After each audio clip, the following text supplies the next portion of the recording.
इस वक्त समाज सुधार अभियान को लेकर सीएम नीतीश अलग अलग जिलों का दौरा कर रहे हैं और शराबबंदी का बखान कर रहे हैं और ये कह रहे हैं कि हमारी सरकार किसी को न बचाती है न किसी को फंसाती है। लेकिन सासाराम में कल जहां सीएम नीतीश पहुंचे थे वहां की ये खबर जान लीजिए, जिसके बाद आपको पता चल जाएगा कि इनकी पुलिस जो है, इनके थानाध्यक्ष जो हैं, वो कैसे प्रभावशाली लोगों को, बड़े अधिकारियों को बचाते हैं और गरीबों को फंसाते हैं।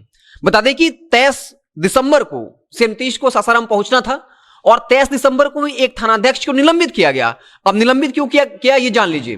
बता दें कि एक स्वास्थ्य विभाग के बड़े अधिकारी थे जो सासाराम सदर अस्पताल निरीक्षण करने गए थे और निरीक्षण करने के बाद, यानी अस्पताल में चेकिंग करने के बाद वो एक होटल में ठहरे थे। फिर थानाध्यक्ष साहब को ये सूचना मिलती है कि होटल में कुछ लोग हैं वो शराब के नशे में हैं। थानाध्यक्ष साहब पहुंचते हैं तो पता चलता है कि वहां कुछ लोग पार्टी एंजॉय कर रहे थे और शराब के नशे में टुल थे, शराब की बोतलें थी।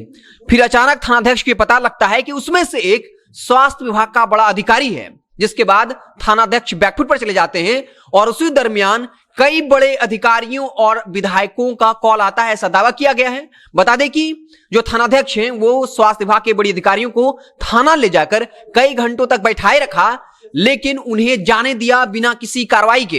हालांकि उस ग्रुप में से एक मोहम्मद आफ्ताब को जेल में रखा गया था, लेकिन इस तरीके से एविडेंस दिया गया कि तुरंत ही उसे जमानत मिल गई।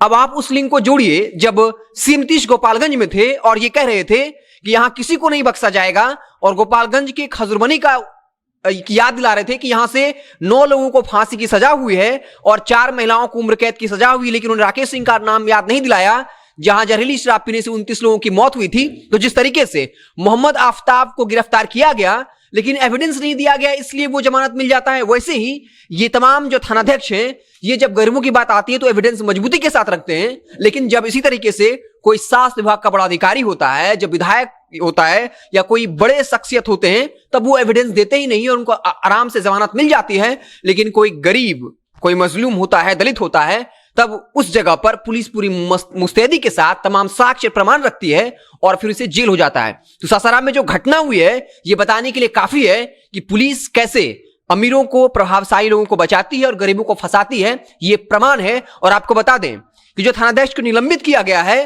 वो सीएम नीतीश के सासाराम पहुंचने से चंद घंटों पहले किया गया। ये एसपी ने बकायदा यह आदेश जारी किया था, क्योंकि ये सीएम नीतीश पर सवाल निशान खड़ा कर सकता था कि जिस जिला में जाकर सीएम नीतीश ज्ञान देने वाले हैं शराबबंदी के ऊपर, उसी जिला में एक थानाध्यक्ष स्वास्थ्य विभाग के बड़े अधिकारियों को शराब के नशे में पाए जाने के बाद भी गिरफ्तार कर जेल नहीं भेजता है, लेकिन एक शख्स को अगर वहां जेल में बंद करता भी है, लेकिन इस तरीके से एविडेंस प्रस्तुत करता है कि उसे आराम से जमानत मिल जाती है, तो साफ तौर पे शराबबंदी की पोल खुल चुकी है।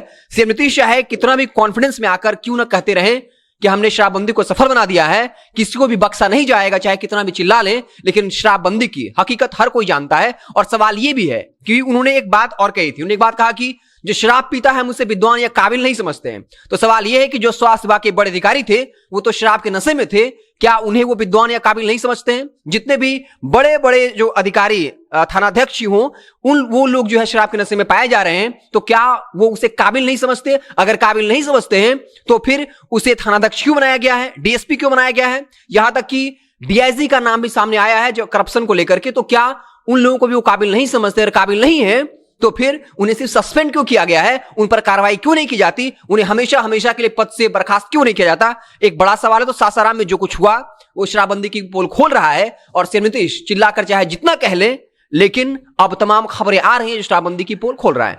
तो आप देखते रहे जनता जंक्शन, जैसे ही कोई और बड़ी खबर आएगी तो हम उससे आपको इत्तला करेंगे। बहुत बहुत धन्यवाद।